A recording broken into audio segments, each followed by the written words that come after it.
Today, we're going to be going through Take Up Crochet by Sue Whitten. If you've watched my videos, you know how much I love going through a vintage crochet book. I absolutely love vintage craft books. There's just something about flipping through crochet patterns from the past. It just gives me so much happiness and so much nostalgia. Now, if you've not tuned into my videos before, my name is Stephanie Mitchard. I crochet, I craft, I do lots and lots of different things. And this is our little corner of the internet where we explore all things crafty. Every single week, we have our Chit Chat and Crochet podcast. We have that on Wednesday and we do it as a live video. So we have a little live chat function that happens at 7 p.m. And on a Sunday, we have our crochet or craft project of the week. Now, I want to make sure that all my content never, ever, ever goes behind a paywall. I don't believe that, just because you've got a certain budget that you should have access to the content. I think regardless of your budget, you should be able to come here and join in with the community. But if you do want to support the channel, I have a YouTube membership, $2.99 a month. Your $2.99, what that does is that helps me buy wool and just keeps me kind of loaded up on caffeine so I can get all these crazy crochet projects done. I also have the coffee app as well for one-off payments if you ever want to do that. But there is no pressure ever to donate money, join the membership or anything. The most important thing to me is just having you here and just part of the community. Today, what we're going to do is we're going to go through all of these amazing designs that Sue Whitten has put together. And what's really cool about this book is it starts off with a simple design, a simple pattern, goes through your basic stitches, and a pattern that will just have those basic stitches in, and each design teaches you something different about crochet. So if you're looking for a book that is going to get you into crochet, this 100% could be the book for you. Now, I think I picked this up on the car booth. I got this maybe last year. It's got the original price tag on it, which says £1.50. So I think that kind of ages and tells you where we're at in the time period of this book. I was drawn to it mainly just because of the autumn colours that are on this. I love that pillow. Look how fantastic that pillow is. I can't wait to see how that is done. I am so excited. So just a little reminder, the 21st, 24th and 28th, I am actually not going to be in the premiere videos. So I am not going to be able to join in with the conversations, but I'll let you know all about my adventures when I get back. So let's have a little look through Sue's book. I can't wait to show you what she has come up with. So here we have Take Up Crochet by Sue Whitten. I think I got this book on a car boot last year. I love collecting vintage crochet books and vintage patterns. It's just something that I really love to do. But not just crochet books. I just love collecting like craft books. I just feel like there's a lot of these designs, you can modernize them. So let's have a little look and see what Sue is about. Let's have a little look at the back. So, crochet is a surprisingly easy skill to learn. Debatable. And even if you've never picked up a hook before, with Take Up Crochet, you'll be tackling your first pattern in next to no time. Designed to introduce you to easy stages, to a variety of lovely textures and efforts. It is packed with beautiful things to make as you go along. Projects range from lacy table mats and cushion covers to a chunky textured floor rug and bedspread. Right at the beginning, you can try out the techniques you've learned with such instant rewards. You'll find Take Up Crochet the ideal way to master this versatile needlecraft. Love it. Look, very promising. Very promising. So let's have a little look. Love the sagey colour that they've chosen. Take Up Crochet. Little orange there. Oh, okay. I mean, this is the blanket that you could kind of see in the background of this. I absolutely love this blanket. I think it's stunning. Is this Adam and Eve taking the poison fruit with the snake? Oh my goodness.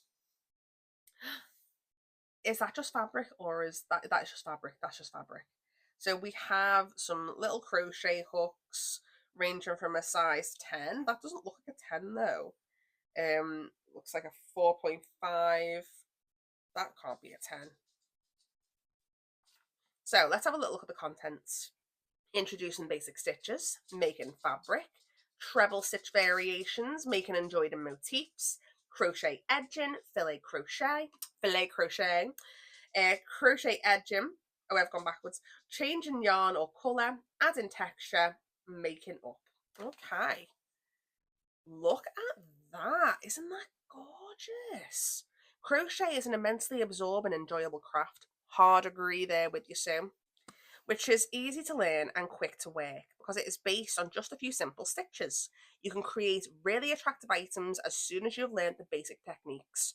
Beautiful textured effects are possible in crochet, from delicate lacy open work in fine cotton to bold, colourful designs in chunky wool.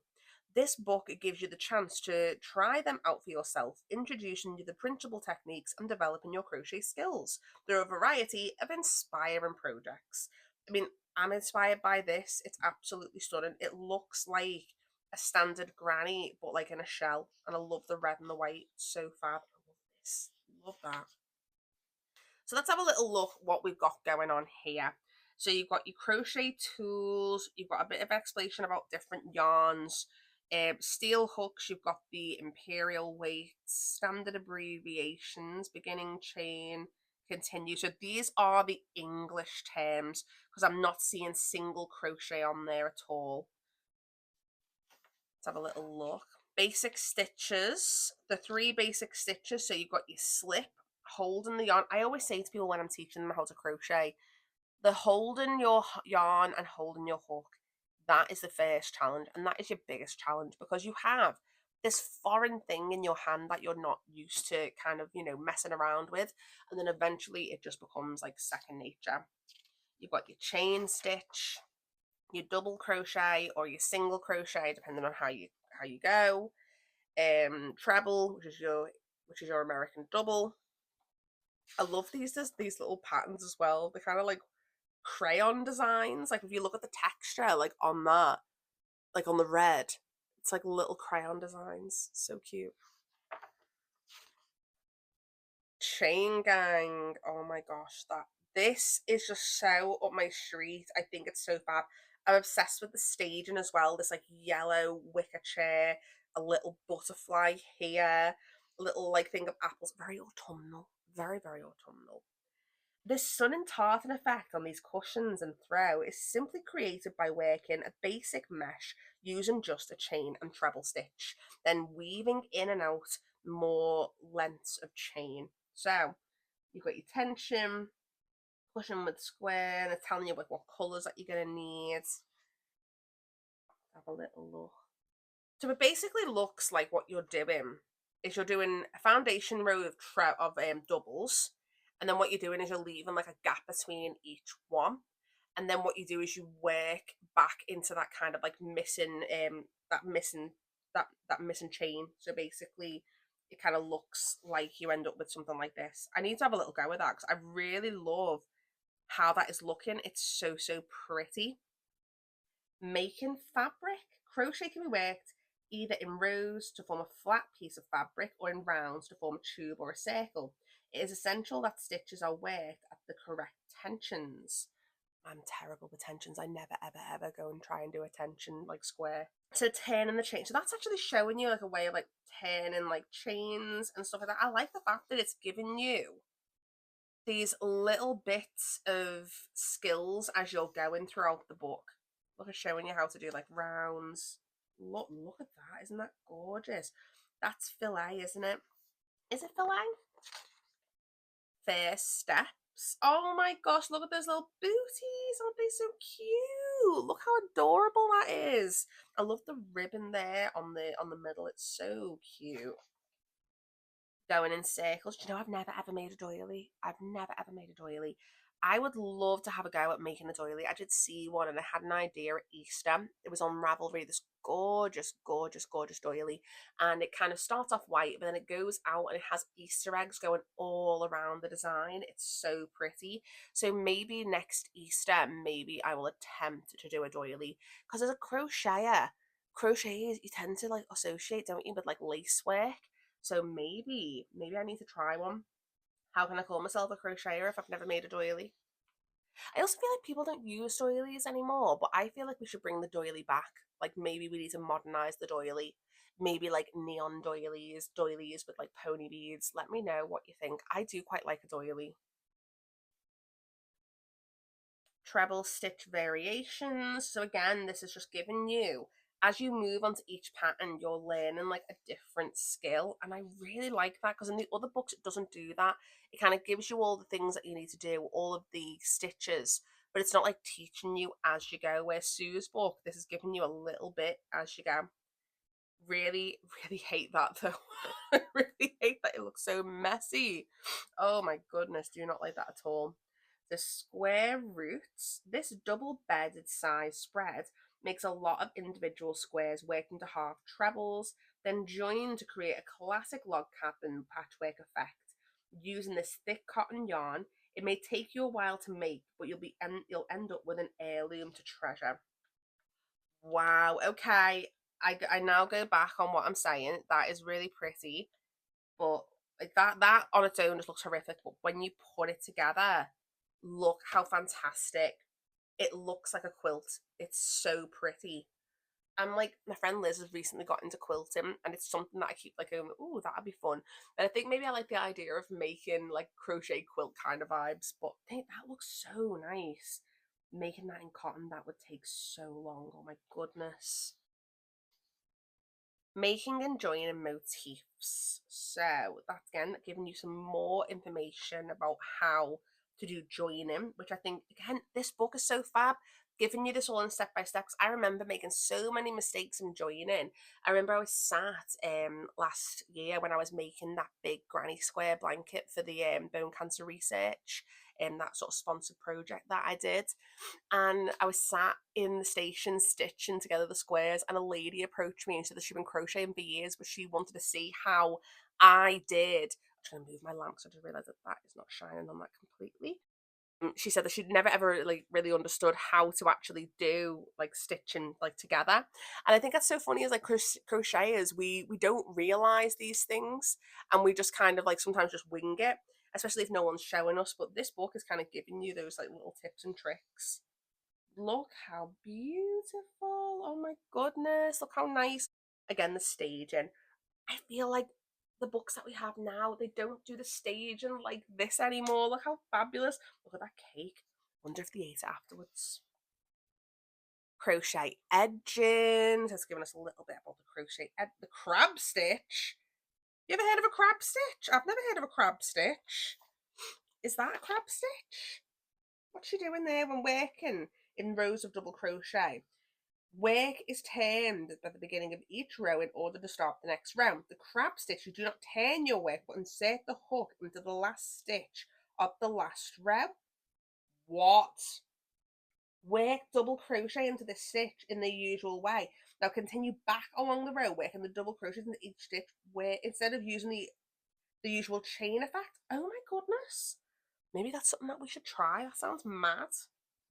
Is that the crab stitch at the end there? I love this though, like this kind of like swirly design in the middle. How stunning is that? Filet crochet. So I was right doing the filet crochet. A few weeks ago, Michelle Jasic did a filet top that was like a butterfly, and it was really, really, really pretty.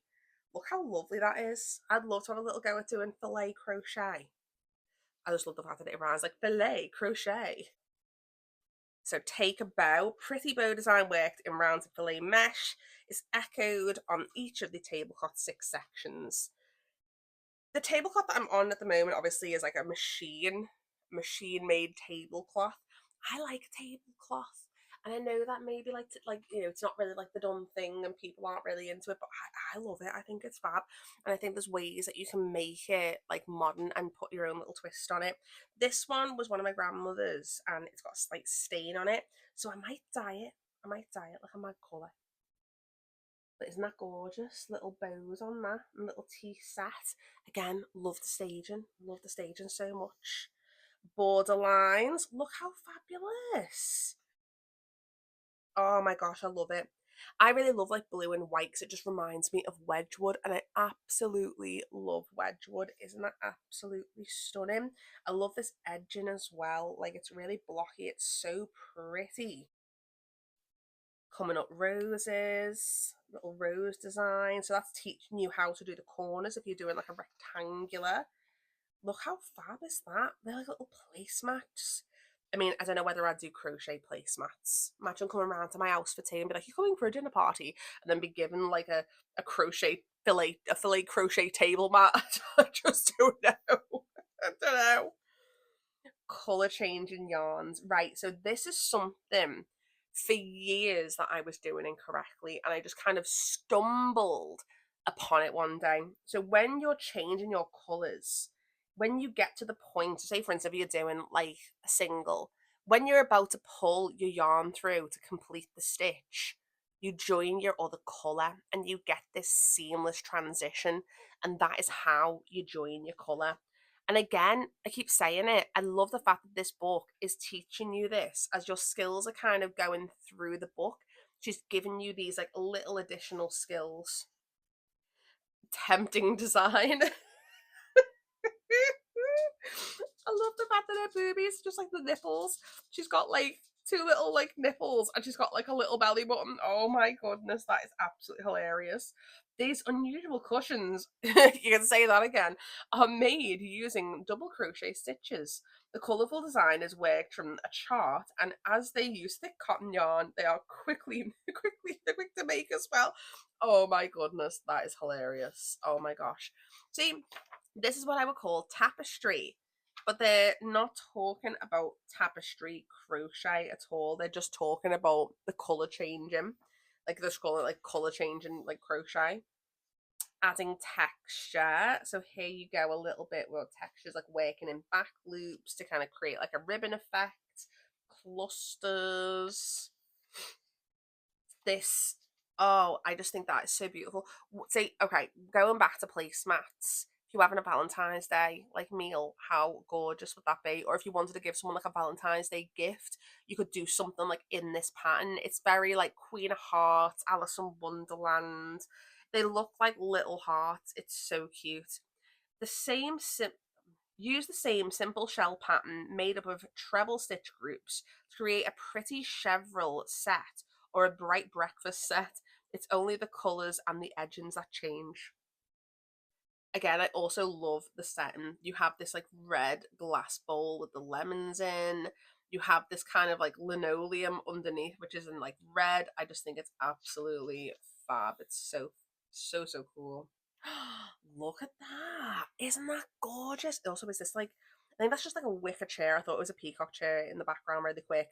Love this little basket with the little wicker hat, the yellow flowers. Is that baby's breath? I don't think it is. It looks like baby's breath. Maybe it is baby's breath. But love this so much. Imagine having that gorgeous like brown big brown kind of shawl and just throwing it over you. Oh my goodness. I love the way that these pieces as well are 3D. So you have 3D diamonds and 3D rectangles all throughout the work. Well cushioned, these stunning cushions use the easiest of text stitches.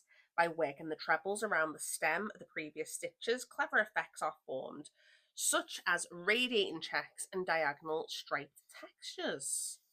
So, oh my gosh, look at that. I love this circular pillow. The way you have these little crosses and the way it's all weaved in. It's so pretty. And I love this kind of like sort of chevron pillow. It's so pretty. Would you call it chevron? Probably not.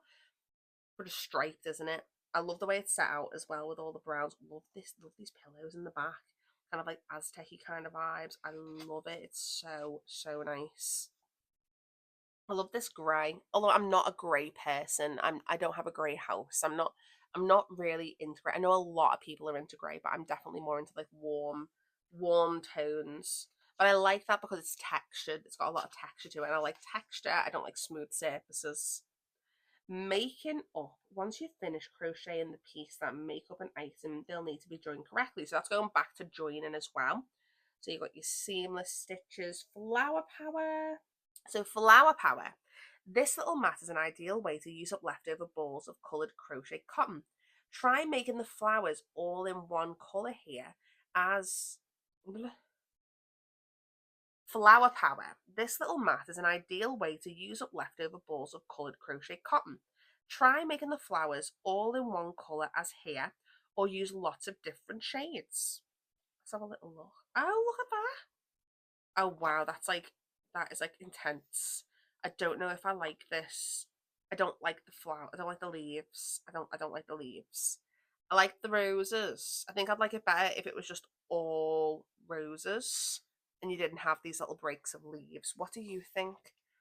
The staging in this is also wild. Like, love the flowers, love the little teacup, but I think it needed a plainer background because it's just kind of blending in.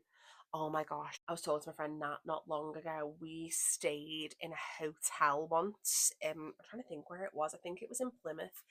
And it was on like this golf course. We were going to a festival in Cornwall, which is Three Wishes Fairy Festival. If you haven't looked it up, look it up. It's absolutely amazing. We went, this must have been, oh my God, this must be getting on for like, 17 years ago that we went to this.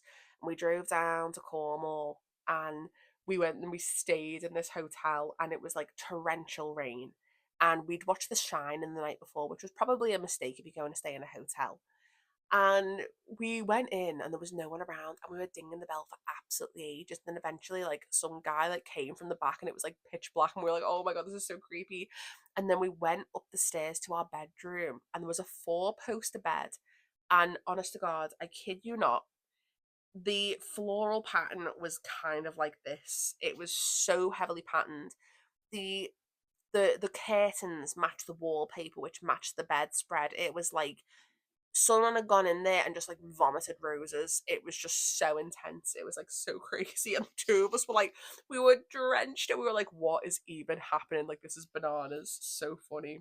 And that reminds me of that. So, oh, that is the end of the book. So that is everything that Sue had to share with us.